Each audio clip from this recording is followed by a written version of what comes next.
해줬는데, 여러분 이지연이라는 영화 봤죠? 보면은 막 그 은은한 그 악기 소리가 들리는데 저 악기입니다. 안 통하네. 이게 뭔 말이죠? 소통이 안 돼. 감사합니다. 우리 성가대 찬양 감사하고요. 본문은 우리 목회자들이 그 신방 가서 혹은 그 사업장에 가서 종종 설교하는 본문입니다. 여러분 1절을 보시면은 여호와를 경외하며 그의 길을 걷는 자마다 복이 있도다. 여러분 여기 하나님을 경외한다. 우리가 종종 사용하는 말이잖아요. 우리 자신을 하나님 앞에 모든 것을 다 드린다. 그런 말입니다. 경외한다. 경외 속에는 거룩한 두려움이 포함된 거예요. 천박한 건 경외심이 아닙니다. 그러면은 우리 자신을 드릴 때 어떻게 드려야 되느냐? 성경은 이렇게 말합니다. 그의 길을 걷는 자 이렇게 말했습니다. 그의 길을 걷는다. 혹자는 그의 도를 걷는다. 그의 말씀에 순종한다. 하나님을 경외하는 거 내 방식대로 경외하는 게 아니고 하나님의 말씀에 순종할 때, 하나님의 말씀 위를 걸어갈 때 그게 바로 하나님을 경외하며 그러한 사람에게 하나님께서 복을 주시겠다고 오늘 성경에서 말씀하고 있습니다. 동일한 말씀이 시편 119편 3절을 보시면 이렇게 나옵니다. 주의 도를 행하는 자에게 복이 있다. 신약 성경에도 이런 말이 나와요. 요한일서 5장 13절에 보니까 하나님을 사랑하는 것은 이것이니 우리가 그의 계명을 지키는 것이라. 요한복음 14장 15절입니다. 나를 사랑하면 나의 계명을 지켜라. 모두 다 똑같은 말이죠. 하나님을 사랑하느냐? 그렇다면 방법이 있다. 하나님의 계명을 지켜라. 그리하면 내가 그 사람에게 약속하신 복을 주마. 이렇게 이야기했어요. 하나님의 말씀을 떠난 하나님의 사랑은 없다는 말입니다. 그저 내 열심만 가지고 난 열심히 기도한다, 하나님을 섬긴다. 문제는 그게 내 방식이라면 하나님과 상관없다는 말입니다. 하나님의 말씀의 도를 따라서 하나님을 경외하라. 바로 그 사람에게 내가 약속하신 복을 주마. 오늘 성경이 그걸 이야기하고 있습니다. 여러분 1절에서 말씀한 복은 굉장히 포괄적인 복입니다. 하나님을 경외하며 그의 길을 걷는 자마다 복이 있다라고 이야기했을 때 이 복을 무엇으로 볼 것이냐? 보통 신학자들은 주석책에 보면은 이 세 가지 범주에서 해석하려고 합니다. 잘 들어보세요. 그 첫 번째가 뭐냐? 장차받을 복이다. 하나님이 우리의 이름을 영원히 기억하는 복인데 이게 무슨 복이냐면은 하나님의 나라, 새하늘과 새 땅, 거룩한 성, 새 예루살렘을 소유하는 복, 여러분에게 천국의 복을 주시겠다 이 말씀입니다. 그 다음에 두 번째로 우리가 사는 일생 동안 하나님의 보호를 받는 복이다 이런 말입니다. 인생이 참 크고 넓잖아요. 언제 무슨 일이 생길지 잘 몰라요. 내가 안전하게 산다고 해서 안전한 게 아니에요. 주변에서 어떤 공격이 올지 몰라요, 여러분. 그러므로 이 넓은 인생을 사는데 우리 실력과 우리 재주, 우리 능력만 가지고 살아간다. 천만의 말씀입니다. 위험한 생각입니다. 자, 이와 같은 환경 속에서 성도에게 가장 안전한 보장, 안전보장 되신 복이 누구냐? 바로 하나님의 돌보심이라는 거예요. 여러분 디모데전서 4장 8절에서 사도 바울은 디모데 목사님과 에베소 교인들에게 이렇게 이야기합니다. 우리의 금생과 내생의 참 안내자, 참 보호자가 누구냐? 하나님뿐이라고 말씀하고 있습니다. 금생과 내생의 참된 안내자, 참된 보호자가 누구시냐? 하나님이시라고.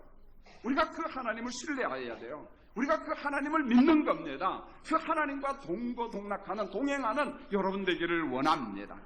세 번째는요, 본문 2절과 연관된 복인데 말 그대로 산업의 복입니다. 산업의 복. 내가 내 손이 수고한 대로 먹을 것이라 내가 복되고 형통하리로다.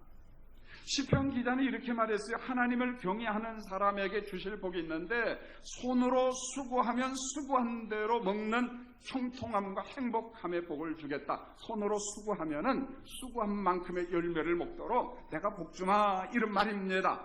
여러분 똑같은 말씀이 창세기 3장 19절에 이렇게 나와요. 얼굴에 땀을 흘려야 먹을 것을 먹으리니 이렇게 말합니다.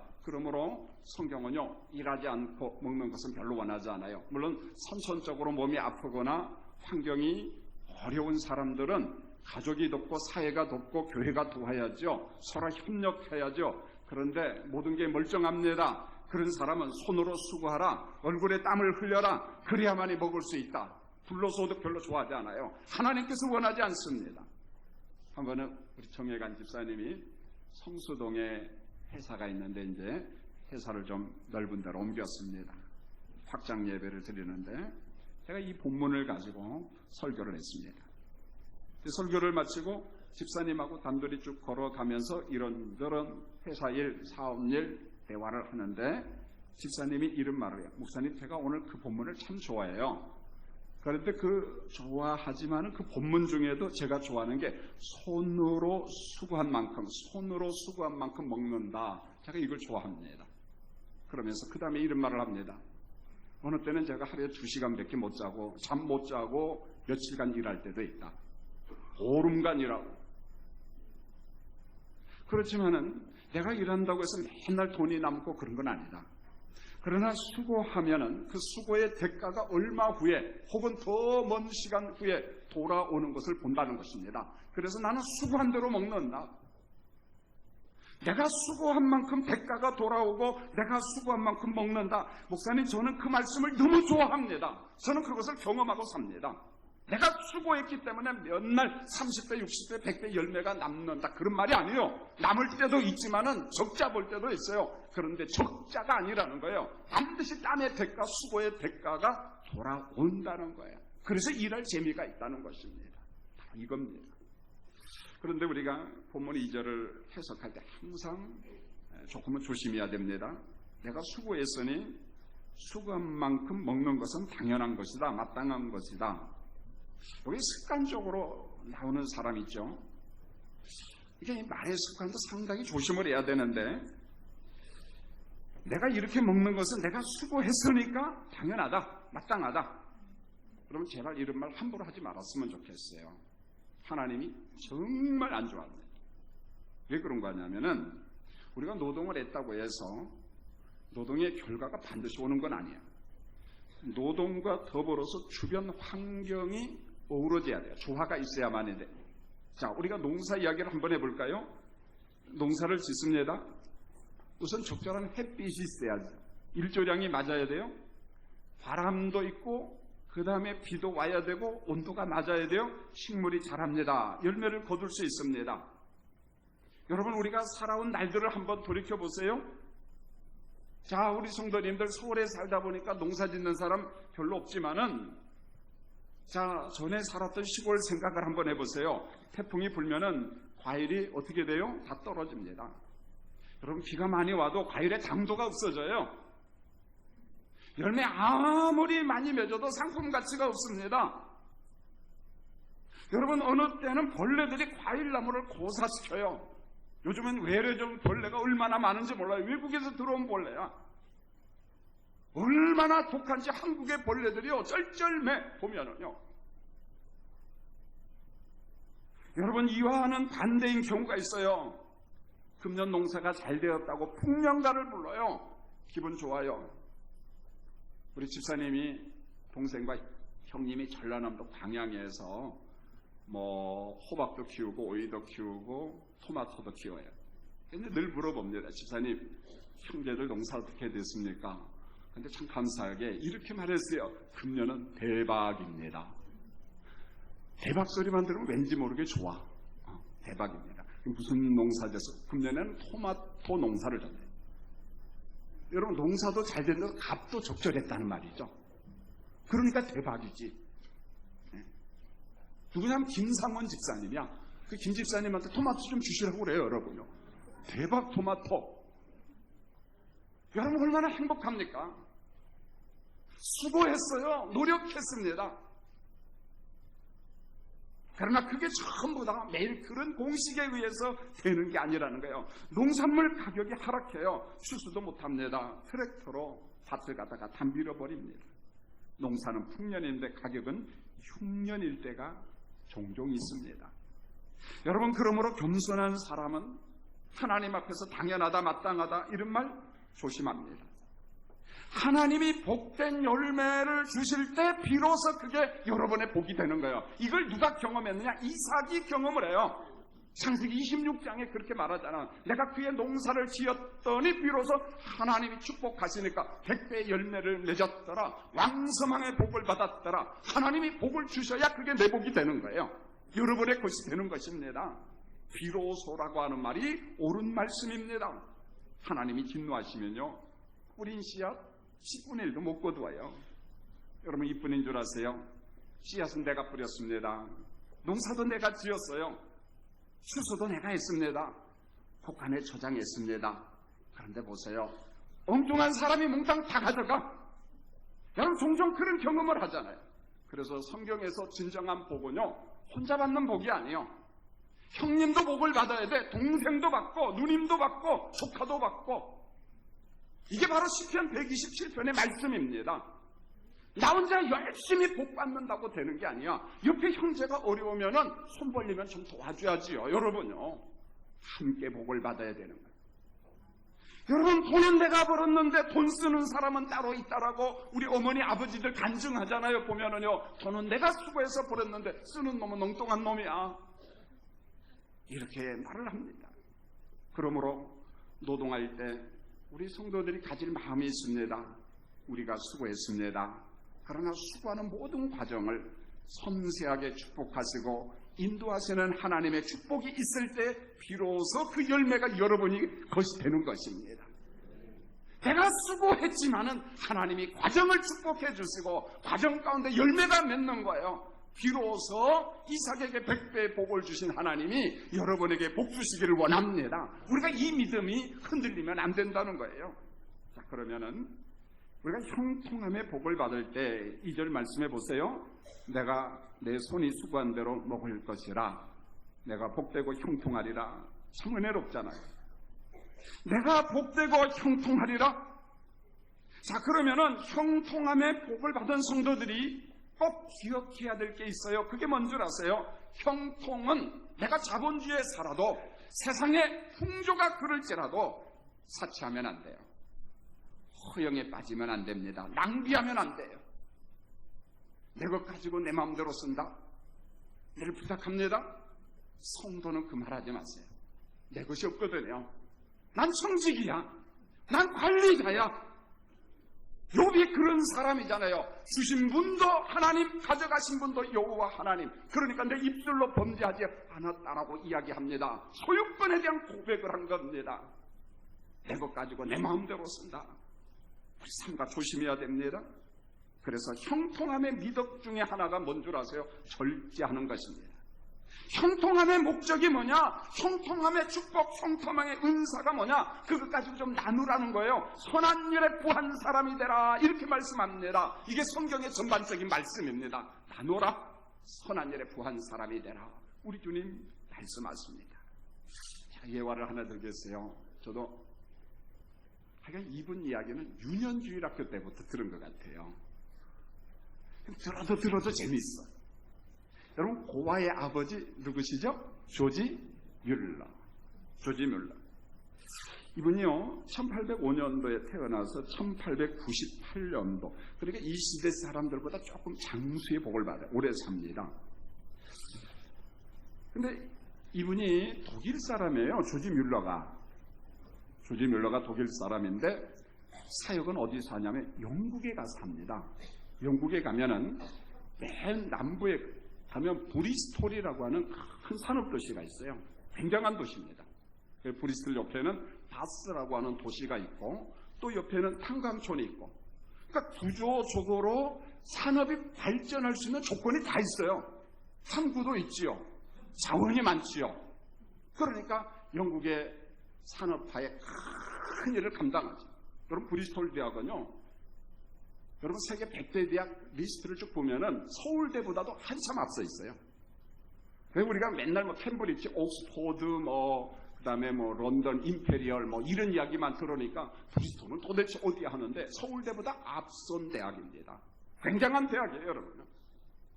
그런데 영국이 산업화가 되는 과정 속에 참 아픔이 많았어요. 호화가 많았습니다.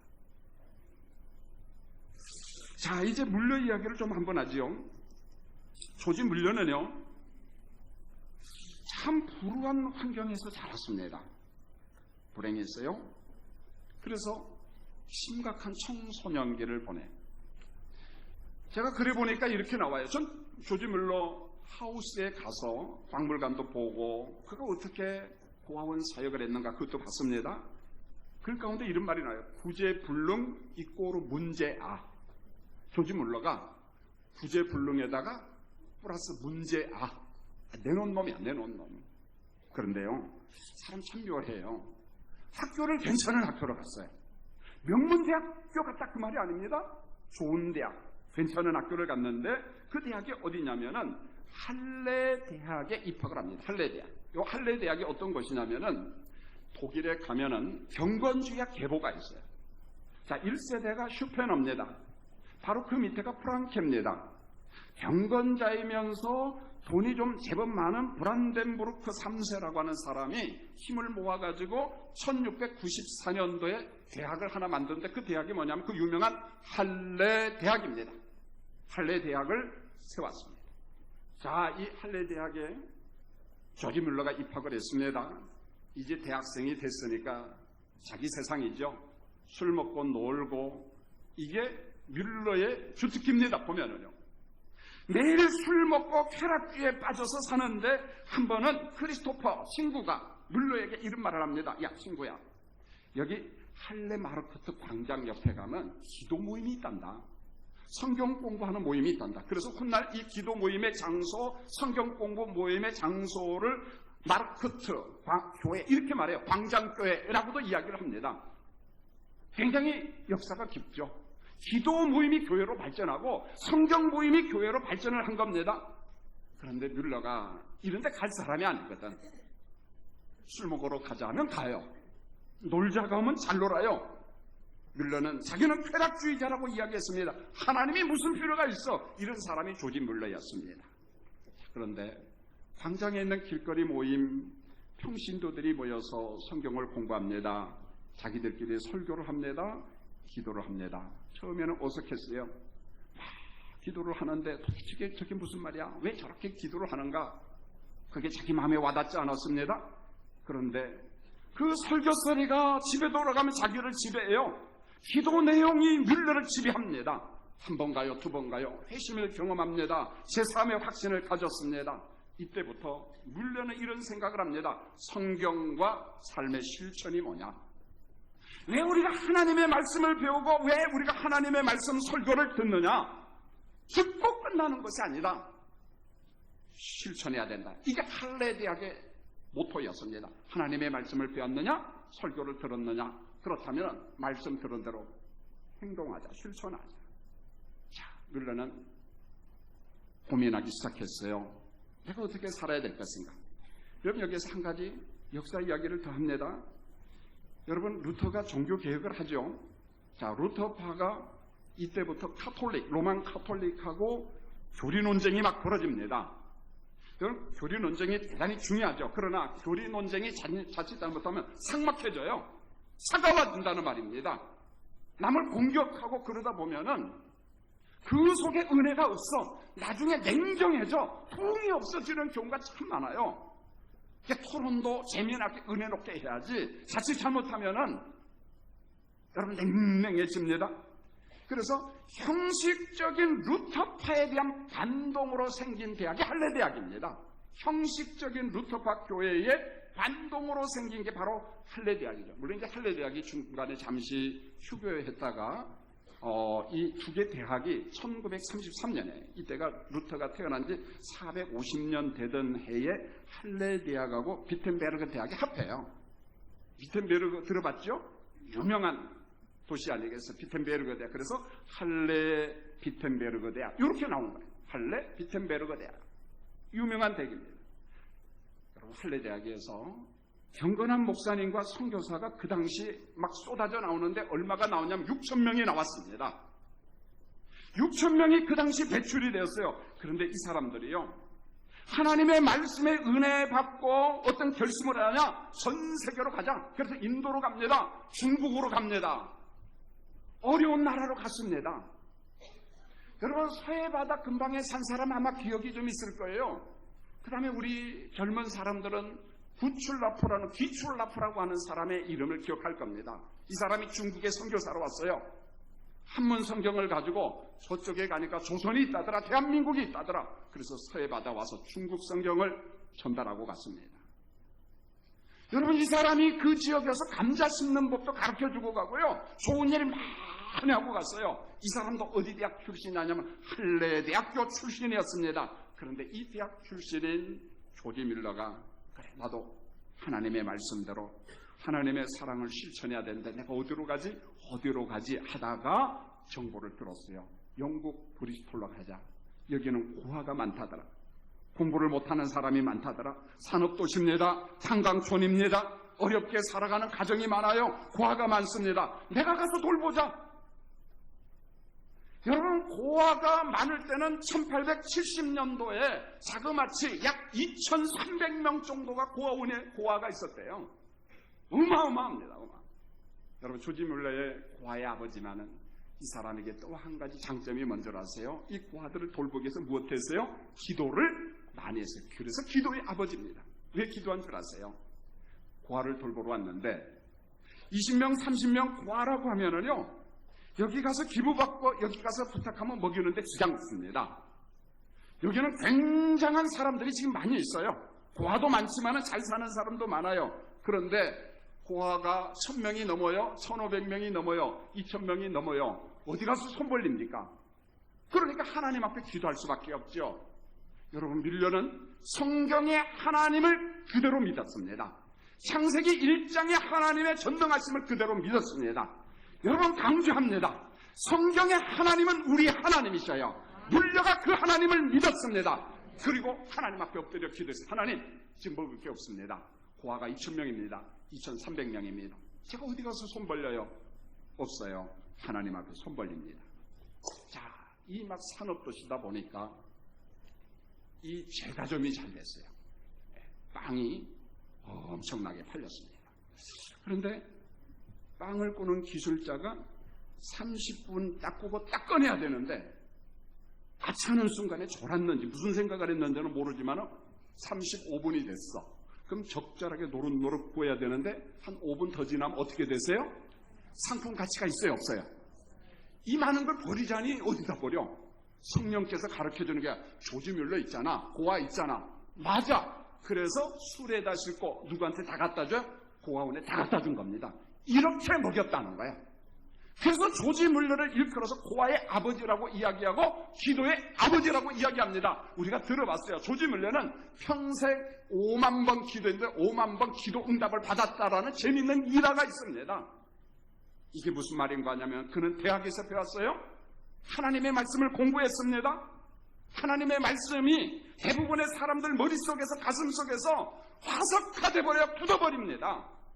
하나님을 우리 심령 속에 감금할 때가 많아요. 우리 안에 계시는 성령을 감금할 때가 많습니다. 그러나 물론은 할례대학은 그것을 배격하기 시작했어요. 예수님을 배웠습니다. 예수님의 말씀을 배웠습니다. 그 말씀대로 살려고 브리스톨까지 왔습니다. 사랑하는 성도님들, 우리 한번 도전해 보시죠. 오늘 예배 중에 선포되는 하나님의 전능하심을 믿으시기 바랍니다. 그 하나님이 약속하신 말씀을 작은 영역에서부터 실천하는 우리 속한 중앙교회 성도들이 되기를 원합니다. 여러분, 교회 진정한 부흥은 어디에서 이루어진 줄 아세요? 내가 실천했느냐? 내가 빛이 되었느냐? 내가 소금이 되었느냐? 손과 발이 움직이지 아니하면요, 한국 교회는 고통을 당할 겁니다. 속한 중앙교회도 마찬가지입니다. 나는 말씀 듣고 그저 잊어버리는 자가 아니라 하나라도 더 실천하려 몸부림치는 우리 성도가 되었으면 합니다. 여러분 본문 제 3절로 4절을 보면은 우리 마음을 흥분시키는 거룩한 약속이 있는데요. 여러분 3절을 잘 보시면 내 집 안방에 있는 내 아내는 결실한 포도나무 같으며 내 식탁에 둘러앉은 자식들은 어린 감람나무와 같으니라 이렇게 말했어요. 여러분 본문 3절도 제가 이렇게 접근을 하려고 합니다. 자, 반대로 한번 생각해 보십시오. 자, 아내가 남편이 복이 되고 자식이 복이 되는 것이 당연한 것처럼 여기는 사람이 있는데 사실 살아보니까 당연하게 복이 아닌 경우가 있어요, 없어요? 여러분 있어요. 괜히 여기에서 옆 사람 남편 보지 마세요, 아내 보지 마세요. 오해하니까 그냥 제 설교만 들으세요. 여러분 우리 주변을 보면은요, 행복하게 사는 가정도 있지만은 그렇지 못한 사람이 있어요. 아내가 복이 못 되고 남편이 복이 못 돼요. 자식이 복이 안 되는 사람도 있습니다. 자, 결혼을 했습니다. 행복하게 살기로 약속을 했습니다. 그런데 행복이 없습니다. 아내가 싸나워요. 남편도 사납습니다. 교만합니다. 사치와 허영에 잡혀서 살아갑니다. 남편이 외도하니까 아내도 외도를 합니다. 복된 아내가 아니에요. 복된 남편이 아닙니다. 자녀도 비슷합니다. 방탕해요. 집안에 수치와 치욕을 주는 자식이 있습니다, 여러분요. 부부가 그런 사람도 있습니다. 우리 주변에 보면은 모두 다 행복한 가정이 아니요, 불행한 아내, 불행한 남편, 불행한 자식들이 있다는 말입니다.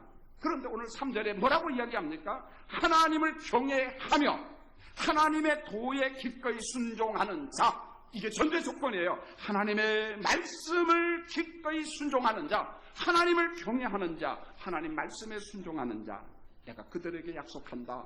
하나님께서 약속하신 복을 주마, 약속하신 은총을 주마, 이렇게 말씀합니다. 그 다음에 말씀해 보면 내 집 안방에 있는 내 아내는 결실한 포도나무 같으며 이렇게 말했습니다. 여러분, 안방이라고 한 말은 문자적으로 잠자는 방이에요. 그런데 이 속에 두 번째 의미가 있습니다. 숨은 뜻이 있어요. 히브리어로 야르카라고 하는 말인데 옆구리라는 말입니다. 그런데 옆구리인데 움푹 들어간 것이에요.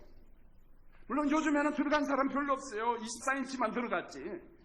전부 다 볼록합니다. 그러면 여기에서 옆구리 움푹 들어간 게 뭐냐면은 포도나무의 지주대와 같다, 그런 말이에요. 여러분 포도 농사 져봤죠? 포도가 지 혼자 올라갑니까? 지주대가 있어야 올라갑니까? 지주대가 있어야 되잖아요. 여러분 포도는 혼자 못 올라가요. 누군가가 받쳐줘야 돼요. 지주대가 있어야만이 됩니다. 이게 이런 말입니다. 복된 아내에게는 지주대가 있다는 거예요. 누가? 남편이 있다는 말이에요.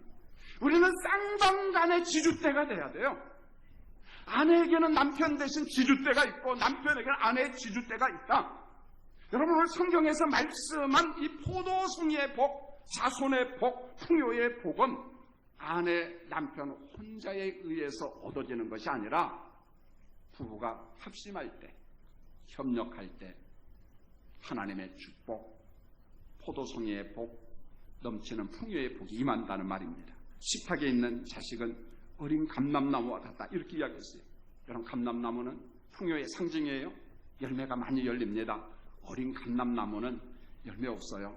5년만 지내보세요. 10년 지나보세요.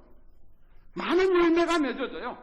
풍성하게 맺어집니다. 4절에서 이렇게 다시 말합니다. 여호와를 경외하는 자는 이 같은 복을 얻으리로다. 핵심은 하나밖에 없어요. 하나님을 경외하는 사람, 하나님 말씀에 순종하는 사람, 하나님의 말씀 위를 걸어가는 사람은 포도송이와 같은 복, 감람나무와 같은 복이 임할 것이라고 하나님께서 약속하고 있습니다. 여러분 본문 5절로 6절을 보시면 시온에서 복을 주신다고 했습니다. 여러분 시온 예루살렘이거든요. 시온에는 성전이 있어요. 법궤가 있습니다. 법궤 안에는 하나님의 말씀, 신의 산 말씀이 있습니다. 시온에서 복을 주신다. 하나님의 말씀을 지키는 자에게 복을 주신다. 이 말씀을 칼빈 주석에 보니까 어떻게 했느냐면 교회론적으로 해석을 했습니다. 시온이 곧 교회다, 이렇게 적용을 했습니다. 여러분 시온은 교회의 상징입니다. 교회의 표징입니다. 여러분 시온은 예루살렘은 정치 중심지였어요. 신앙의 중심지였습니다. 시온에서 복이란 말씀은 예수님의 몸인 교회를 통해서 우리 하나님께서 복을 주신다, 이런 말씀이요. 신학자들이 그렇게 해석을 했습니다.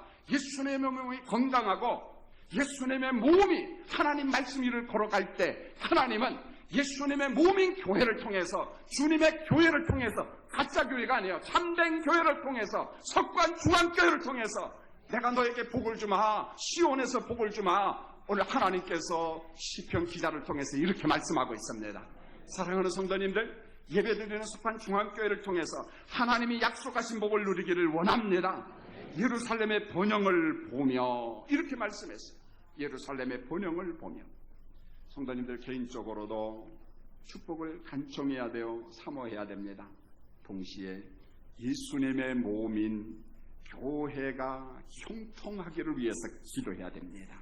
석관중앙교회가 하나님 말씀에 바로 세워지고 하나님과 동행하며 하나님의 말씀에 기꺼이 순종하는 조지 뮬러와 같은 규칠라프와 같은 할례대학에서 배출한 학생들과 같은 말씀에 순종하는 석관중앙교회 성도들이 되기를 원합니다. 이제 마지막 6절입니다. 여러분, 이것은 우리 성도들이 좀 더 받았으면 좋겠어요. 자, 6절 같이 한번 읽겠습니다. 시작. 내 자식의 자식을 볼지어다. 이스라엘에게 평강이 있을지어다. 여러분 여기 보세요. 내 자식의 자식을 본다. 그러면 문자적으로 어디까지 본다는 말이에요? 손자. 근데 손자까지 보면 되겠어요. 어디까지 볼까요? 증손자. 고손자도 한번 볼까요? 그럼 고손자 보려면 여러분 몇 살까지 사셔야 될 것 같아요? 120살. 예, 120살. 이게 이거야. 무슨 말이냐면 장수의 복을 주신다 그런 말입니다. 장수의 복을 주셔요. 오래 살고 싶다고 오래 사는 게 아니고 하나님께서 경외하는 내 백성에게 자손의 자손을 보고 그 자손의 자손을 보고 우리 성도님들 증손자 시집장가 가는 것까지 봐야 되지 않겠어요? 이겁니다. 자손의 자손의 복을 준다. 그 자손이 복을 받는 방법이 뭐냐? 너희가 하나님을 경외하라. 하나님의 말씀 위를 걸어가라. 이렇게 말합니다. 자식 이야기하니까 우리 자식 자랑할게요. 특별한 건 아니고 어제 식탁에 앉아서 밥을 먹는데 제 아내하고 우리 딸하고 저하고 근데 조금 늦게 멋진 우리 아들이 들어왔어요. 아마 뭐 학교 다니는 선배인지 동료인지 누가 결혼식이 있다고 해서 이제 거기 갔다가 오는데 평상시에는 거의 빈손 들고 옵니다. 빈손 들고 와요. 왜요? 돈을 못 버니까. 근데 어제는 봉투를 하나 딸랑딸랑 들고 돼. 이런 봉투는 백화점에서 주는 봉투지 그냥 이 동네에서 주는 봉투가 아니야. 근데 우리 아이하고 저하고 카톡하는 내용을 보면 정말 재밌어요. 밥 먹었냐? 예. 어디서 살래? 집. 아니면은 연구실. 알았다. 그게 전부 다. 야, 잘 있냐? 몸은 어떠냐? 뭐 보고 싶다. 뭐 그런 거 없어. 제가 강단에서는 뭐 상냥한 척 웃은 척 해주면 저도 마찬가지야. 뭐 저도 전형적인 남자니까. 그런데 지 엄마 생일이라고 사왔는데 엄마 생신 축하합니다. 부드러우면 그러지 않겠습니까? 근데 안 그러고 엄마 선물.